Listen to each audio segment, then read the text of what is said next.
तो एम्प्रेडार हमने इस तरह से बनाया कि एम्प्रेडार में फ़र्स्ट ऑफ ऑल आप अपनी सीवी को रिव्यू करवा सकते हैं। तो आपके स्किल्स और जो एक्सपीरियंस है वो वेरीफाई हो गया, आपकी सीवी भी एटीएस फ्रेंडली होगी। देन अगर आप किसी जॉब पे अप्लाई करते हैं तो कंपनीज़ के पास जो एटीएस सिस्टम्स हैं वो उसको रीड करेंगे। थर्डली, आपके पास जो कैंडिडेट आएंगे उनके स्किल्स भी वेरीफाइड होंगे, उनके एक्सपीरियंस भी वेरीफाइड होगा और उनकी सीवीज भी हाई क्वालिटी होंगी। ईमेल्स के ऊपर ऑटोमेशंस लगी हुई हैं, इंटरव्यूज़ के ऊपर ऑटोमेशंस लगी हुई हैं, calendar, on boarding, of boarding, सारे का सारा ऑल इन वन हमारा ये प्लेटफॉर्म। उसके लिए भी तो हमें ऑलरेडी इंटरव्यूड कैंडिडेट्स चाहिए, तो हम उनको साथ उनके जो वीडियो इंटरव्यूज़ भी होते हैं वो भी उनकी रिकॉर्डिंग भी देते हैं, साथ उनकी सीवीज बारे में उनको कैटेगरी बनी होती है जी। दूसरे शहरों से लोगों को हायर नहीं करना, बल्कि हमारे नज़दीक जो लोग, हम फर्स्ट प्रायोरिटी उन्हीं को देंगे, उन्हीं को हायर करेंगे।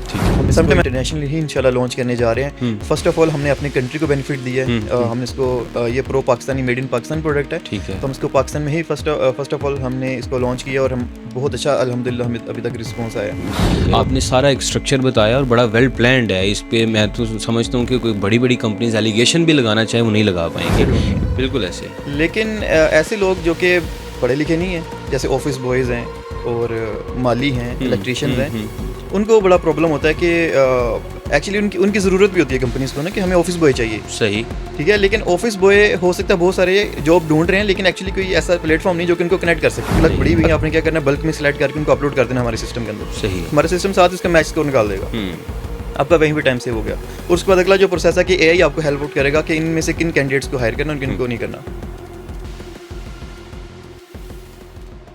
बिस्मिल्लाहिर्रहमानिर्रहीम, रब्बी इश्रह ली सदरी वयस्सिर ली अमरी वाहलुल उक़दतम मिन लिसानी यफ़क़हू क़ौली। मैं हुज़ैफ़ा अशरफ आसमी और आज के इम्पोर्टेंट पॉडकास्ट में आपको खुशामदीद। नाज़रीन किराम, जिस तरह से भागती दौड़ती ज़िंदगी में, हमारी रोज़मर्रा ज़िंदगी में, हम रोज़मर्रा मामलात में एआई का दखल हो चुका है, वहीं हमारे बहुत से मसाइल भी हमें दरपेश आते हैं, हम बहुत से मामलात में घिरे भी होते हैं।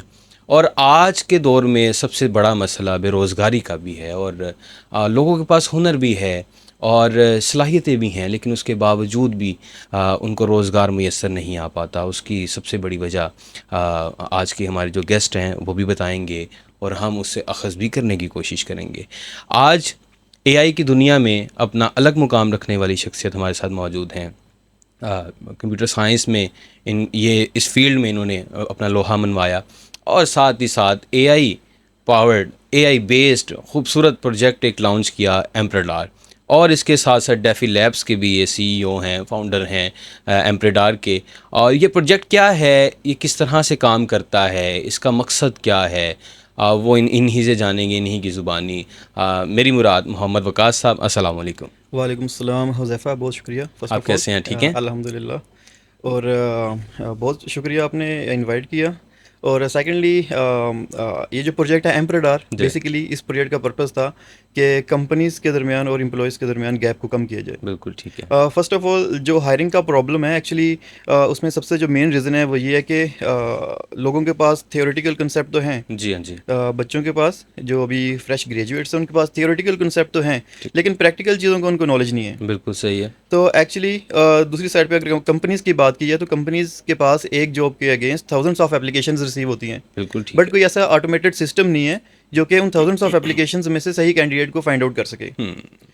कंपनीज़ क्या करती हैं कि 1000 कैंडिडेट में से जो टॉप 5-10 सीवीज़ होती हैं सिर्फ उनको रिव्यू करते हैं और इन्हीं को कॉल करके तो आगे हायरिंग प्रोसेस को स्टार्ट कर देते हैं। बिल्कुल सही। तो एक्चुअली ऐसा कोई सिस्टम होना चाहिए जो कि थाउजेंड्स एप्लीकेशंस को ही रिव्यू करे और आपका टाइम भी सेव हो, आपका टाइम भी ना उस पर ज़्यादा लगे। सही। और हम उनमें से थाउजेंड्स एप्लीकेशन में से सही कैंडिडेट को फाइंड आउट कर सकें। सही। दूसरी चीज़ ये कि जो हमारे एम्प्लॉयज़ होते हैं, जो लोग होते हैं, इनके पास ऐसा नॉलेज नहीं है अभी तक कि सिस्टम्स, हायरिंग सिस्टम किस तरह से वर्क करते हैं। बहुत सारे लोग सीवीज़ बनाते हैं, बड़ी खूबसूरत सीवीज़ बनाते हैं, लेकिन उनको ये नहीं आइडिया कि ये सीवीज़ हमारी एटीएस फ्रेंडली है कि नहीं है। सही है। क्या इन सीवीज़ को कोई ह्यूमन रीड कर पाएगा कि नहीं कर पाएगा। क्योंकि एक्चुअली समटाइम ऐसा होता है कि आप थाउजेंड्स ऑफ जॉब्स के ऊपर अप्लाई करते हैं, लेकिन आपको एक भी इंटरव्यू कॉल नहीं आती, क्योंकि एक्चुअली आपकी जो सीवी है वो किसी ह्यूमन तक पहुंचती नहीं है, सिस्टम उसको पहले ही रिजेक्ट कर चुका होता है। सही। क्योंकि आपकी सीवी एटीएस फ्रेंडली नहीं होती, उसमें से डेटा एक्सट्रैक्ट नहीं हो सकता। अच्छा। तो सिस्टम को समझ नहीं आती कि आपकी क्या नीश है, आप किस बारे में आप काम करते हैं या क्या स्किल्स हैं, सिस्टम आपको वहीं पर रिजेक्ट कर देता है। सही। तो फर्स्ट ऑफ ऑल आपके पास आपकी जो सीवी है वो बहुत ज़्यादा स्ट्रॉन्ग होनी चाहिए, आपकी सीवी रीडेबल होनी चाहिए, एटीएस फ्रेंडली होनी चाहिए। और सेकेंडली आपके पास चीज़ों का प्रैक्टिकल नॉलेज होना चाहिए। तो एम्प्लेडार हमने इस तरह से बनाया है कि एम्प्लेडार में फ़र्स्ट ऑफ ऑल आप अपनी सीवी को रिव्यू करवा सकते हैं। इसमें बहुत सारे छोटे छोटे टूल्स हैं। आप अपनी सीवी को रिव्यू करवाएंगे तो बता देगा कि आपकी सीवी जो है वो एटीएस फ्रेंडली है कि नहीं है। सही। सेकंडली वो आपको सजेशन भी दे देगा कि अपनी सीवी में ये चीज़ें इंप्रूव करें। ठीक है। थर्डली वो आपको टेम्पलेट्स भी क्रिएट करके दे देगा कि आप इससे बेहतर है ये वाला टेम्पलेट यूज़ करें। सही। ओके। उसके बाद हमारे सिस्टम के अंदर आप अपने स्किल्स को वेरीफाई करवा सकते हैं। ओके। ठीक है। तो वेरिफिकेशन के बाद आप अपने जो आपका प्रीवियस एक्सपीरियंस है उसको भी वेरीफाई करवा सकते हैं। सही है। तो आपके स्किल्स और जो एक्सपीरियंस है वो वेरीफाई हो गया। आपकी सीवी भी एटीएस फ्रेंडली होगी। देन अगर आप किसी जॉब पे अप्लाई करते हैं तो कंपनीज के पास जो एटीएस सिस्टम्स हैं वो उसको रीड करेंगे। सही। अच्छा, हमारे सिस्टम में हम कंपनीज को भी एटीएस सिस्टम दे रहे हैं। अच्छा। एटीएस बेसिकली होता है कि एप्लीकेशन ट्रैकिंग सिस्टम होता है कि जब भी कोई एप्लीकेंट आपकी जॉब के ऊपर अप्लाई करता है तो हमारा सिस्टम साथ ही उसको एक मैच स्कोर निकाल के देता है कि ये कैंडिडेट आपकी जॉब के साथ इतने % मैच हो रहा है। ओके। तो वहाँ पे आपको डिसीजन मेकिंग में आसानी होती है। अगर आप पास 1000 एप्लीकेशंस आई हैं तो आप टॉप 20 एप्लीकेशंस को चूज़ करेंगे जो कि वाकई सही मायनों में आपकी जॉब की रिक्वायरमेंट के साथ मैच हो रही है। सही है। बाकियों को आप डिस्कार्ड कर देंगे। ठीक है। थर्डली आपके पास जो कैंडिडेट आएंगे उनके स्किल्स भी वेरीफाइड होंगे, उनके एक्सपीरियंस भी वेरीफाइड होगा और उनकी सीवीज भी हाई क्वालिटी होंगी। सही। और उसके बाद हमारा जो सिस्टम है वो उसके ऊपर आप एआई एनालिसिस कर सकते हैं। सही है। एआई एनालिसिस क्या होते हैं कि बेसिकली आपने 20 सीवीज़ को सिलेक्ट किया, एप्लीकेशंस को सिलेक्ट किया, उसके ऊपर एआई एनालाइज कर दिया। एआई ने आपको डिटेल्ड एक रिपोर्ट बना दी कि भाई इनमें से आपने इन कैंडिडेट्स को सिलेक्ट करना है, इनको रिजेक्ट करना है और इनको हायर करना है। ठीक है। वहाँ पे आपने 1000 एप्लीकेशंस में से विद इन 10 to 15 मिनट आपने डिसीजन मेकिंग कर ली कि भाई मैंने किन कैंडिडेट्स के साथ आगे प्रोसीड करना है। सही। उसके बाद हमारे इसी सिस्टम के अंदर AI powered video interview system भी है जो कि आगे कैंडिडेट का वीडियो इंटरव्यू करके आपको पूरी रिपोर्टिंग देगा। अच्छा। उसका वीडियो इंटरव्यू की वीडियोस भी आपके पास आएंगी, लेकिन उसके उसमें जो उसने कंटेंट बोला है, जो उसने आंसर्स किए हैं, उनको रीड करके एआई एक रिपोर्ट भी जनरेट करेगी। ओके। और आपको वो रिपोर्ट भी देगी। सही। थर्डली जितने भी असेसमेंट सिस्टम्स हैं वो सारे असेसमेंट का सिस्टम है वो सारे सारा हमारे इस सिस्टम के अंदर मौजूद है। ईमेल्स के ऊपर ऑटोमेशंस लगी हुई हैं, इंटरव्यूज़ के ऊपर ऑटोमेशंस लगी हुई हैं, calendar, on boarding, of boarding, सारे का सारा ऑल इन वन हमारा ये प्लेटफॉर्म है। सही। तो actually it saves more than 80 to 90% of companies not only time but hiring budget as well.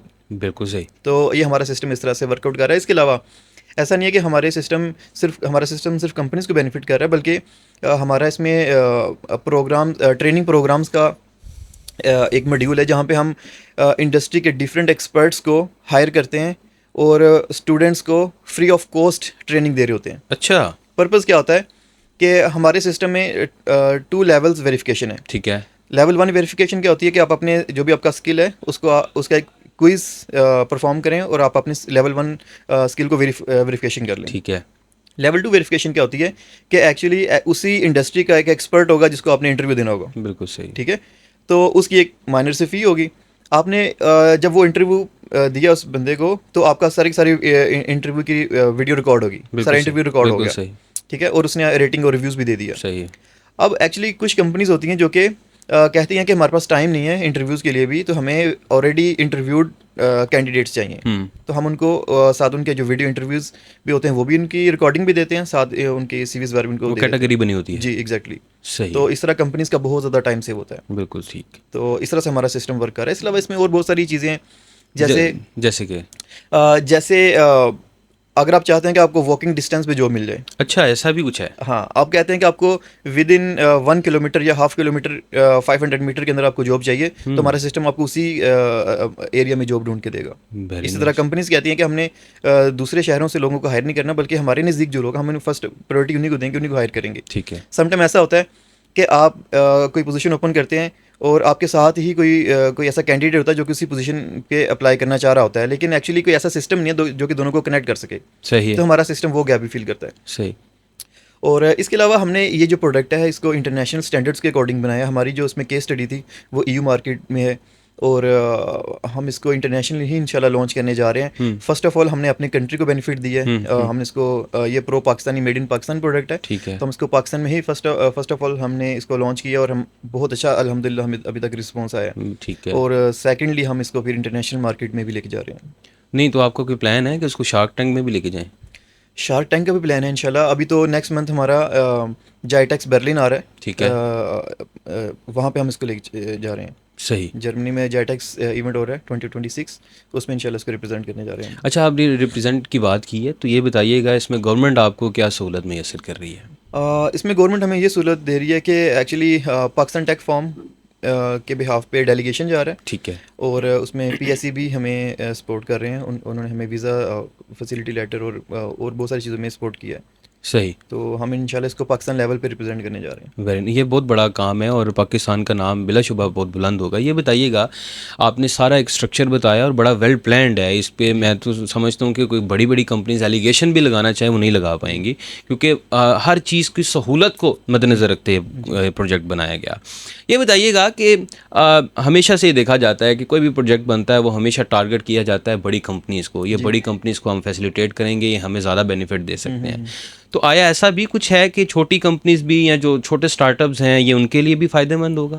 मैं आपको इसमें मज़े की चीज़ बताता हूँ। इस प्रोजेक्ट का जो आइडिया था वो कहाँ से हमें मिला जी। एक्चुअली। हम जो पढ़े लिखे लोग हैं, जी। एजुकेटेड लोग हैं, उनको तो इन सब प्लेटफॉर्म्स का आइडिया है कि बिल्कुल हमने सही। जॉब्स कहाँ जाके ढूंढनी है और कैसे ढूंढनी है। बिल्कुल ऐसे। लेकिन ऐसे लोग जो कि पढ़े लिखे नहीं हैं, जैसे ऑफिस बॉयज़ हैं और माली हैं, इलेक्ट्रीशियंस हैं, उनको बड़ा प्रॉब्लम होता है कि एक्चुअली उनकी ज़रूरत भी होती है कंपनीज़ को ना कि हमें ऑफिस बॉय चाहिए। सही। ठीक है, लेकिन ऑफिस बॉय हो सकता है बहुत सारे जॉब ढूंढ रहे हैं, लेकिन एक्चुअली कोई ऐसा प्लेटफॉर्म नहीं जो कि उनको कनेक्ट कर सके। नहीं है। अगर प्लेटफॉर्म है भी है तो उनको यूज़ करना नहीं आता। ठीक है। तो ये हमारा आइडिया वहाँ से स्टार्ट हुआ था। सही। हमारे प्लेटफॉर्म के अंदर हमने व्हाट्सएप एआई एजेंट बनाया हुआ है। ठीक है। अगर कोई ऑफिस बॉय है, कोई ऐसा ऐसा बंदा जिसको ये प्लेटफॉर्म्स का आइडिया नहीं है, तो वो वॉइस नोट में बोल के बताएगा कि मुझे ऑफिस बॉय की जॉब चाहिए। अच्छा। हमारा सिस्टम उसको ऑफिस बॉय की जॉब्स ढूंढ के देगा, साथ उसको वॉइस रिप्लाई के ज़रिए गाइड भी करेगा। ठीक है। उसे क्वेश्चन भी करेगा, उसे पूछेगा भी, अच्छा आपको कौन सी जॉब चाहिए, आप कहाँ पे रहते हैं, क्या क्वालिफिकेशन है, या किस तरह क्या सैलरी एक्सपेक्टेशन आपकी। Is there any hard criteria और any fee? It's totally free. Okay. It's totally free for candidates. सही है। तो वहाँ पे उसको जॉब ढूंढ के उन कंपनी से मैच करेगा। ठीक है।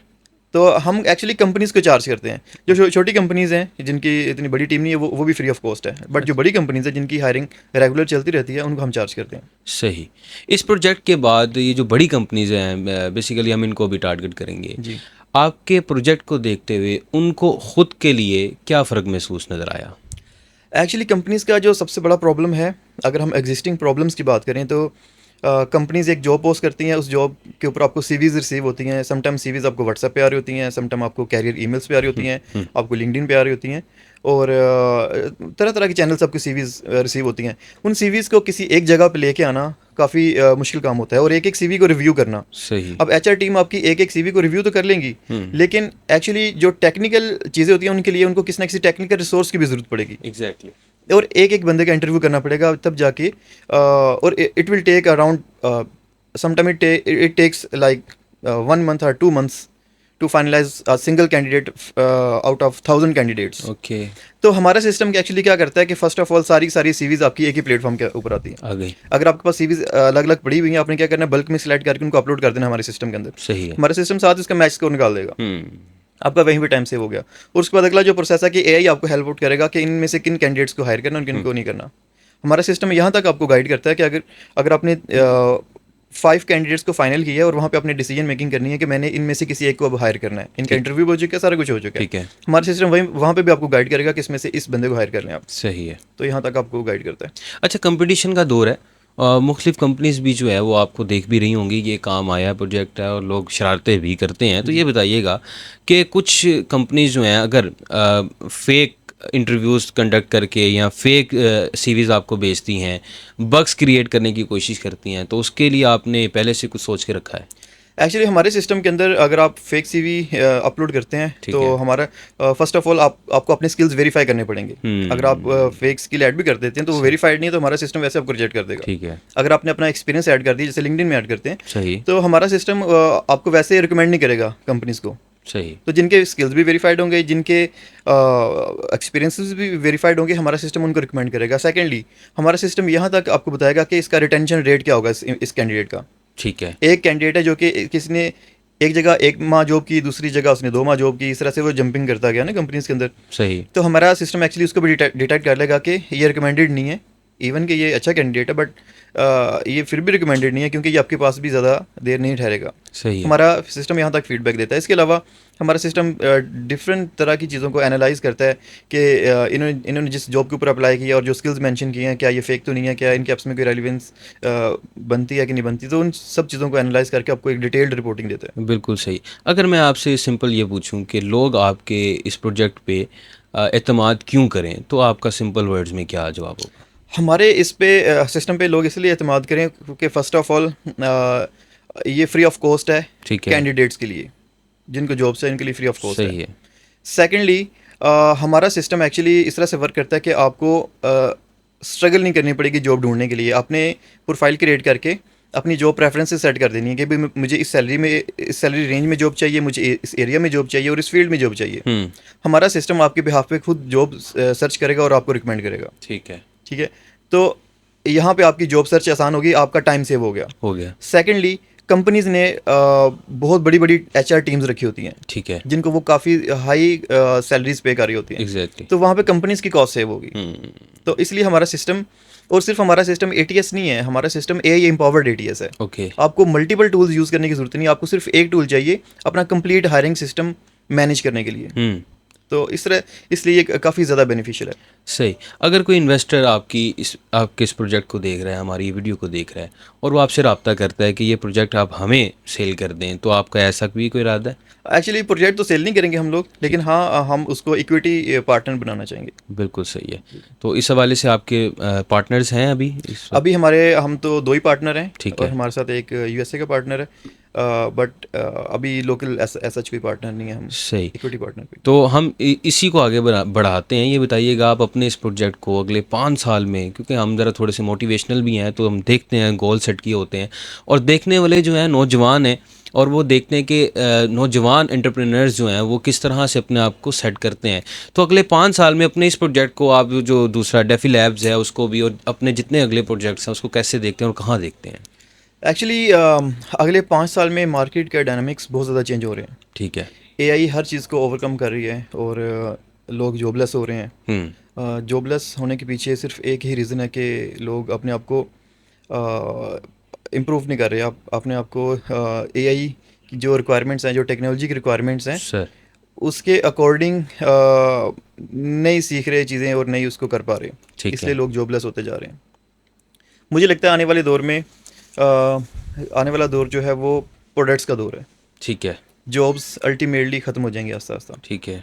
ठीक है, अगर आप टेक्नोलॉजी की रिक्वायरमेंट के अकॉर्डिंग इम्प्रूव नहीं करेंगे तो आप वाकई जॉबलेस रहेंगे। लेकिन अगर आपने प्रोडक्ट्स बनाना स्टार्ट कर दी, आपने मार्केट में ऐसी प्रॉब्लम्स ढूंढी जो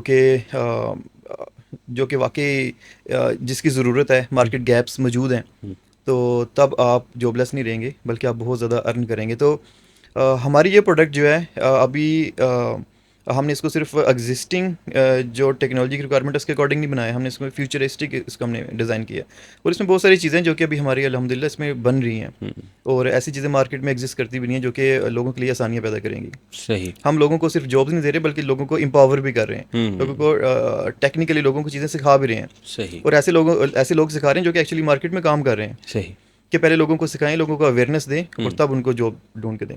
कसर ये बताइएगा कि AI बेस्ड कोई भी काम करना हो, वहाँ पर क्रेडिबिलिटी की भी बड़ी बात आती है, और इसके बाद जो लोग इसको नहीं पढ़ पाए उसके बाद इसकी जानिब आ गए, वहाँ पर मसले आ जाते हैं। इस मसाइल के अलावा AI के होते हुए बेसिकली किसी प्रोजेक्ट को लॉन्च करना, प्रोजेक्ट को चलाना, सबसे बड़ा मसला क्या नज़र आता है?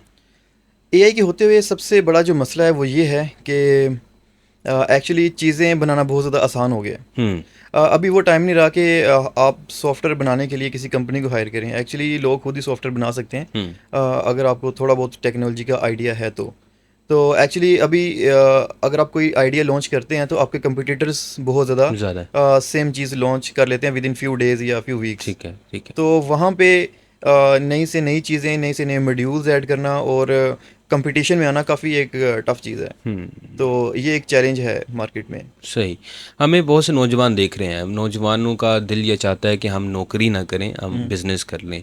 तो पाकिस्तान में रहते हुए कितना मुश्किल है, क्या चीज़ बहुत इम्पोर्टेंट है अपना कारोबार शुरू करने के लिए? एक्चुअली मुझे लगता है कि अपना कारोबार शुरू करने के लिए एक्सक्यूज़ कोई भी नहीं है, सिर्फ आपने एक माइंडसेट अपना बनाना है। सही, बिजली का कोई मसला नहीं है, इंटरनेट का कोई मसला नहीं है, ये सब एक्सक्यूज़ हैं। ऐसे ही ऐसे ही। अगर आपने अपना काम करना है, अगर आपने कोई प्रोडक्ट बनानी है, अगर आपने एंटरप्रेन्योर बनना है, तो उसके लिए आपको एक माइंडसेट चाहिए। सही, जिन्होंने काम किए हैं उन्होंने इसी मुल्क में रहते हुए ही काम किए हैं। सही।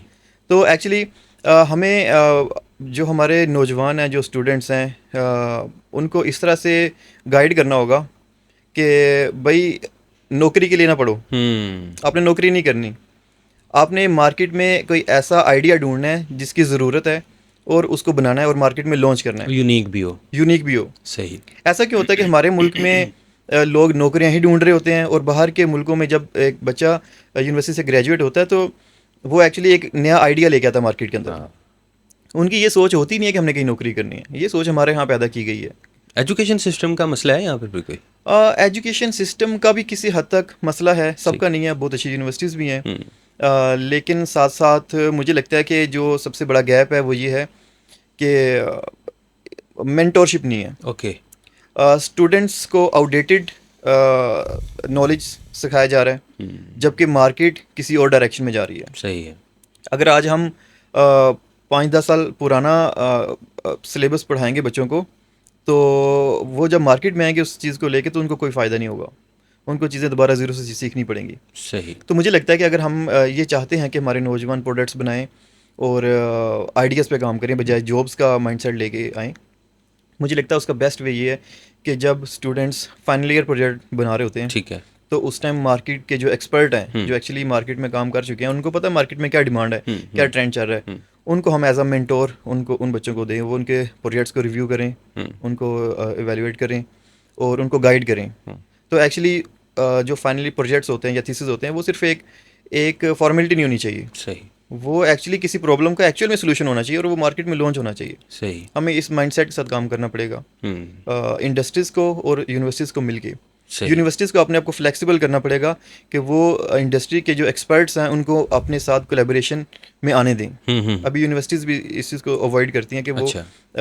नहीं बहुत ज़्यादा इस चीज़ को सपोर्ट करते हैं। सही। और जो कंपनीज़ हैं उनको भी इस चीज़ में एक इनिशिएटिव लेना पड़ेगा कि अपने जो एक्सपर्ट्स हैं उनको यूनिवर्सिटीज़ में भेजें, जो बच्चों को ट्रेन करें, बच्चों को गाइड करें और उनको मार्केट के लिहाज से ट्रेन करें, रेडी करें।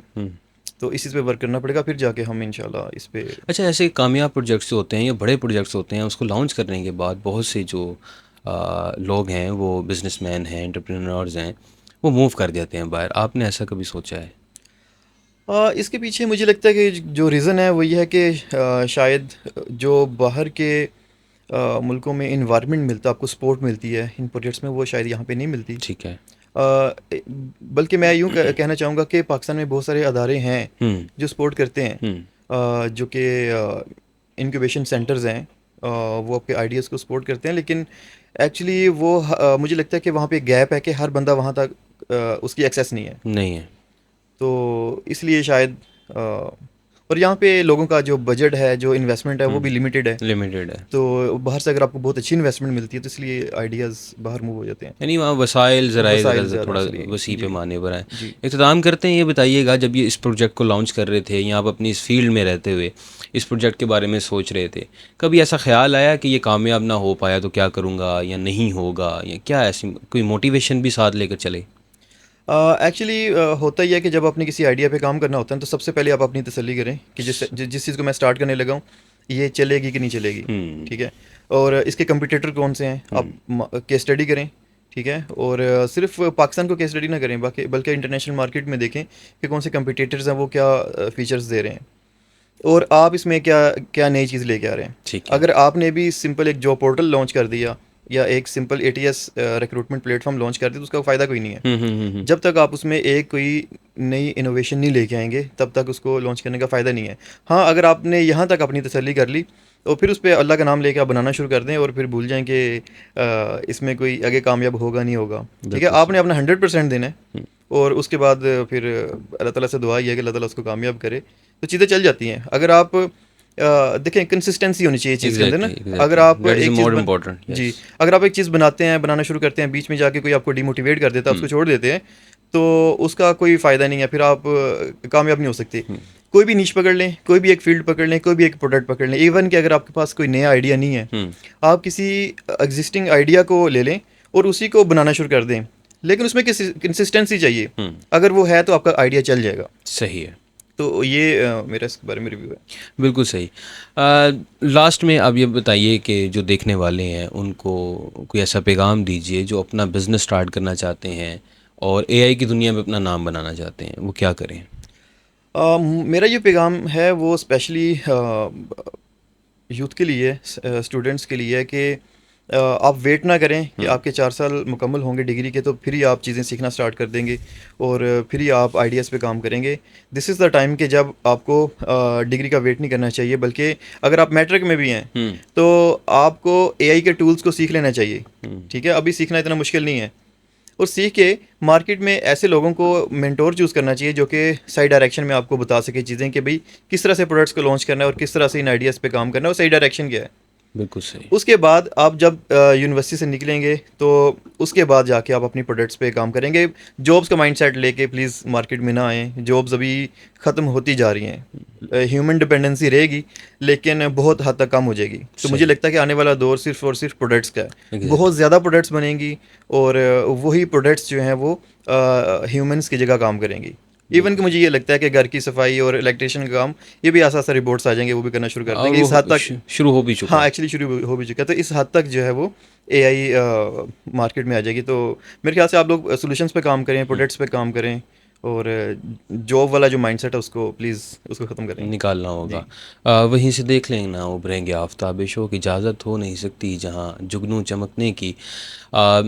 देखिए कि पाकिस्तान में कैसे कैसे लोग मौजूद हैं, कैसे कैसे गोहरे नायाब मौजूद हैं जो पाकिस्तान का नाम बुलंद करने के लिए मुख्तलिफ प्रोजेक्ट्स को लॉन्च करते हैं ताकि आलमी मार्केट में हमारा नाम बन सके, हम पाकिस्तान को रिप्रेजेंट कर सकें और अपने पाकिस्तान का नाम फ़ख्र से बुलंद कर सकें। ज़रूरत किस चीज़ की है? वो वीएन की है, वो मेहनत की है, वो जिद्दोजहद की है और इसके अलावा मुस्तकिल मिजाजी की है। उस कंसिस्टेंसी ने आपको आगे लेकर चलना है जो आप अपने साथ लेकर चल सकते हैं। तो ये थे मोहम्मद वकास साहब, एक सक्सेस स्टोरी आपके सामने रखी और एक ऐसा प्रोजेक्ट आपके सामने रखा जो सॉल्यूशन ओरिएंटेड है। उस सॉल्यूशन ओरिएंटेड के साथ साथ वो आपके लिए ऐसी चीज़ें लेकर आ रहा है जो शायद आपने पहले कभी सोची भी नहीं, और ये वो चीज़ें होती हैं जो लोग अक्सर औक़ात सोच रहे होते हैं कि अगर कभी ऐसा होता तो हमारे लिए बड़ी आसानी हो जाती। वकास साहब, आपका बहुत शुक्रिया, आपने वक्त देना था। आपसे फिर इंशाल्लाह मुलाकात होगी। अस्सलाम वालेकुम।